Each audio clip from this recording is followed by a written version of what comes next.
What's up guys, Will here, and today we will be doing a little bit of League of Legends math, and this math may or may not help you in the either ladder rating system. So this math is based on certain theories, and they are used to prove whether or not these theories may or may not be accurate. So the first theory I want to talk about is the idea of counterpicking. Now, for those of you who know what counterpicking is, you probably got pretty excited when you first heard about it, because you thought maybe you had a leg up versus your opponents who didn't know about this. I know this was the case for me when I first heard about counterpicking. So for those of you who don't know what it is, it's kind of like rock, paper, scissors, whereas a certain champion will most likely be another champion. Now, unfortunately, and technically fortunately, because if it were that simple, then the game would simply just be simply determined at the Q selection. But counterpicking does not say for a fact that you will win your lane. In fact, most of the time, most people who first get into counterpicking usually choose a champion that they believe counterpicks another champion and ends up losing their lane anyways due to lack of skill or lack of experience with the champion. Now, first off, I want to say that there are certain ways of knowing which champions counter others. One way is via experience. Another way is via Google Documents. There are many free and public and well-known Google Docs with fairly extensive counterpickings. The third way is a personal Google Doc where you experiment on your own with what counters what and write them down in your document. Of all these options, I have actually tried them all out, and I'm here to say that none of them are very effective.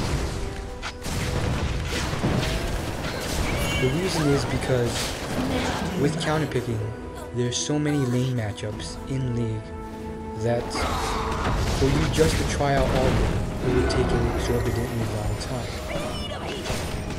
Sure, with the public Google Doc, you could probably minimize the time. But is it even worth it then? Let's first off do some quick math on counterpicking in general, just to see how many lane matchups are possible. Sure, there are even more combinations when we have a 2v2 bot lane, but let's just keep it simple and keep it to a solo lane. So let's assume you are mid or top, and just to cover all bases, let us include the possibilities of facing a support or an AD carry top, which oftentimes still happens in high elo streams, as we've seen certain champions and characters being used in the top or mid lane that are anti-meta. A good instance of this would be JRT7 and his Lulu top. So let's begin. And to keep it simple, we won't use proximate or what's the word I'm looking for? Exact numbers. We'll round the numbers just so everything is simple and general enough for you to understand.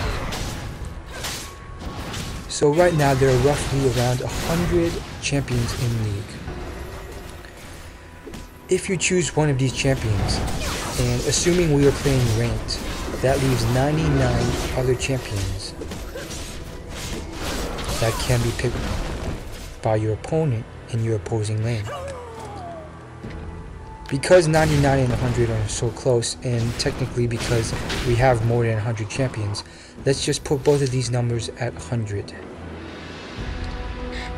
Therefore, to calculate the possible matchups of all the champions you can have per lane is 100 times 100. Inhibitor is respawning soon. That gets us to 10,000 different lane matchups.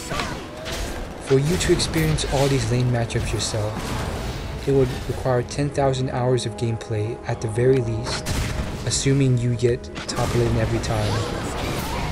And on top of that, that's 10,000 games played, which no one on a single account of League of Legends has yet done after 2 complete seasons. Now, if this is the case, how on earth do we have public Google Docs or public documents that have all of these matchups? Well, of course, we have different people contributing to add to the document and add their personal opinions based on the blank spots on the document. A couple examples of the most popular documents or websites is probably lolcounter.com. Lolcounter.com's, and let me just add that I'm not an affiliate or paid to promote them, is a website where you can type in any champion and it will give out the most voted for counters for that champion. Its list is fairly extensive and it has covered every single champion on League to a very full extent, and each champion has at least 4 or 5 most voted counters and anti-counters. What I mean by this is that you get a list for the ones that are voted for that will most likely counter the champion you typed in, and the ones that are worst against these champions. Anyhow, let's say you have something like a LoL counter, so you have bypassed your own personal experimentation with the 10,000 different lane matchups.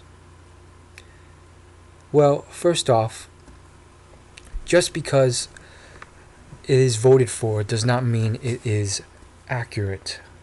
On top of that, if you were to test it out yourself, even if you won the lane your first time, that can be due to multiple factors that do not have to do with the mechanics of the champion, which is essentially what we're actually looking for when we're talking about counterpicking, and that is whether the basic mechanics of the champion and nothing else will counter another. These obstacles or variables that may in fact interfere with you testing the matchup are things such as global ultimates from your allies, ganking,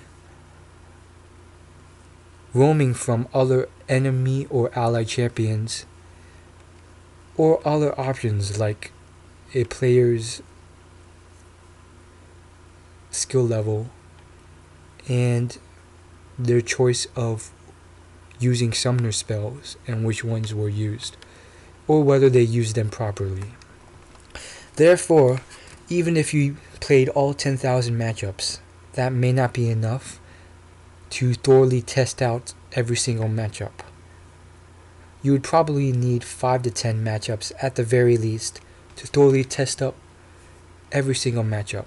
So we would multiply 10 by 10,000 to get 100,000 different trials. Putting all this aside, let's assume that LoL Counter is fairly accurate based on millions of trials and errors. Because LoL Counter is a very popular website, dozens and dozens of thousands of people have edited and voted on different matchups on champions, so we probably have more than enough than 100,000 trials to base all the LoL Counter data on. So assuming that everything said by LoL Counter is technically exceptionally accurate, does that actually fix the dilemma?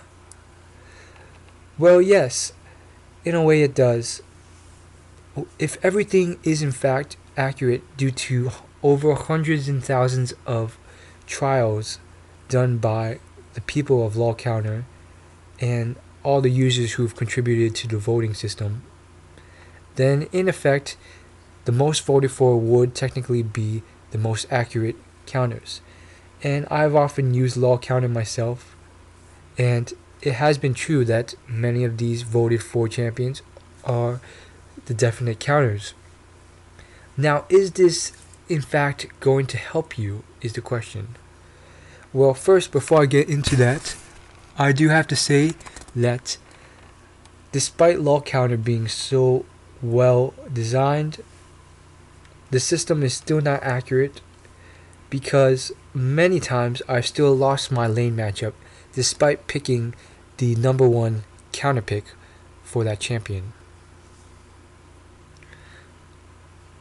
And this has to do with many factors, like I said before, such as skill level, ganks, global ultimates, and many other factors that will add on to the basic mechanics of your champion and counter picking. So what is my conclusion? My conclusion is that if you've played any champion, you should know that it takes at least 100 to 200 games just to get a decent grasp of the champion, and even more games to completely master the champion thoroughly in every aspect of his ability. Therefore, we can assume that, let's just say, we need 300 to 400 games to master a champion completely. If you were to go by just the counterpick system, then you would have to play every champion 400 times to properly counterpick and win your lane matchup. The better option, and this is what many professional players have suggested already, is to simply pick one or two champions for every lane and practice them until you fully master them. And then make sure you can choose different champions in case you get counterpicked. And sometimes just play the same champion against your counterpick so you can master any counters you have to that champion. Certain examples of this are Spam Happy playing Simply Poppy for over 1,000 games in ranked, Yo Yak playing AP Nidalee for over 1,000 games in Season 2, or Inverted Composer playing Singe for over 1,000 games in Season 2. All of which are Diamond level ELO. Now, why is this more efficient than simply choosing the counter pick for every single lane matchup? Well, the answer is simple. If you were to simply wait until your lane opponent chooses the champion first, which, might I add, will not always happen, you may have to choose before them, and then waiting to counterpick them by going on lolcounter.com and choosing the best counter.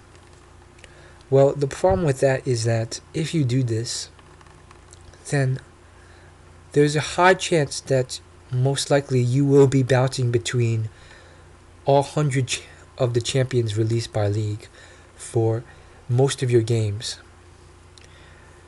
Therefore, in every 100 games on average, you will have played every champion on average at least once.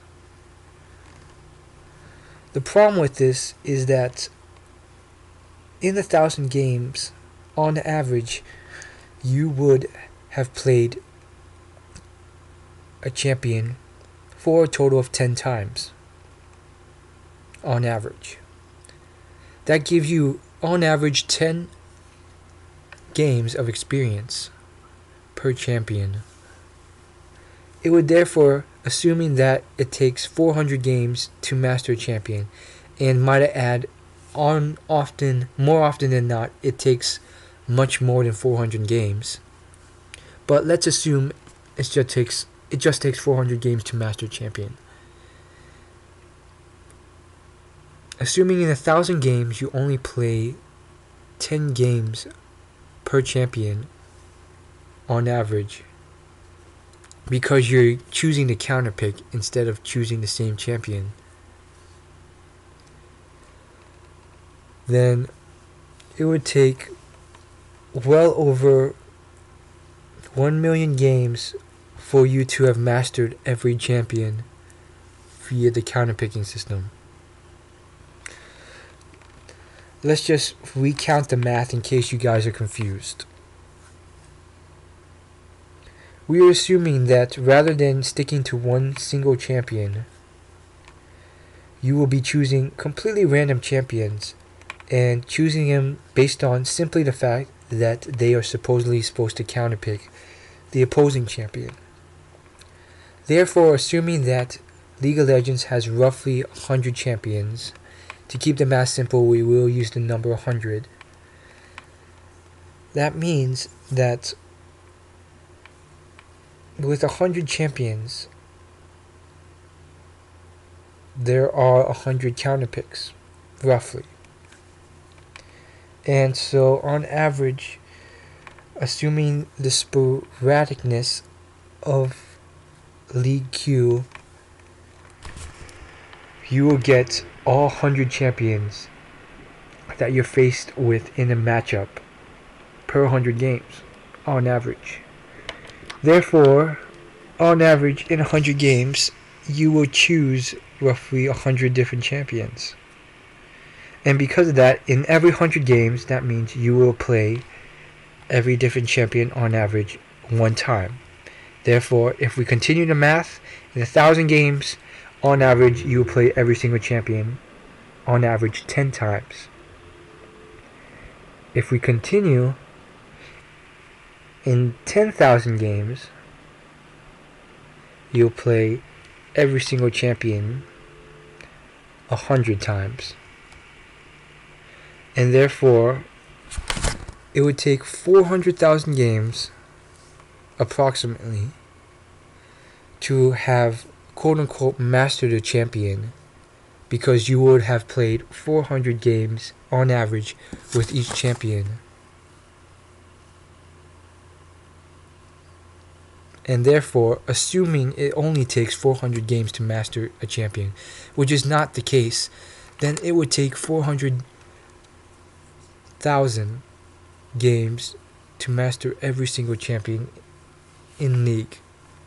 And assuming that we're doing it sporadically, then more often than not, you will play one champion and not play him again for the next 100 games. Well, the problem with that is you will probably lose the experience you've gained, or at least most of it, by the second time you've played your champion, because of the gap in between games. So, just by that fact, it would take more than 400 games to master each champion. But even without that fact, it would most likely take more than 400 games to master a champion. And when I talk about mastering a champion, I mean completely mastering him, knowing every one of his abilities and being able to use them perfectly and properly like a professional player, in lane and as a team and as in late game. So to put it simply, it would take approximately 500,000 games in order to master every champion in League, which would be completely ineffective, and therefore the counterpick system is not worth it. Why is this improbable or impossible? Well, to put it simply, after 2 whole seasons of League of Legends, the most anyone's ever played on their account, as far as I've seen, is roughly 5,000 games. Most people play a lot less than this, around 2,000 to 3,000. A lot of pros have somewhere around 3,000 games total played from all their ranked and normals. But As you can see, this number is nowhere near 400,000. So how do they get to diamond level without playing all these champions so many times? Well, it's quite simple. They stick to a small amount of champions and master them to a perfect level. From there, they just work on dealing with their counter picks, and they are able to excel to the top of the charts in the least amount of games.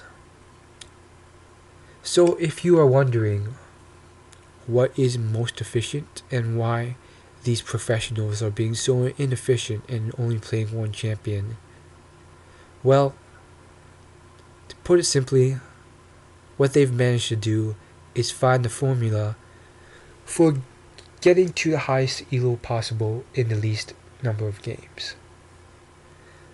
So that's it for this video. If you liked it, leave it a like and subscribe for more. This has been Will from Will You League Gaming, and I hope you have a nice day and understood my math.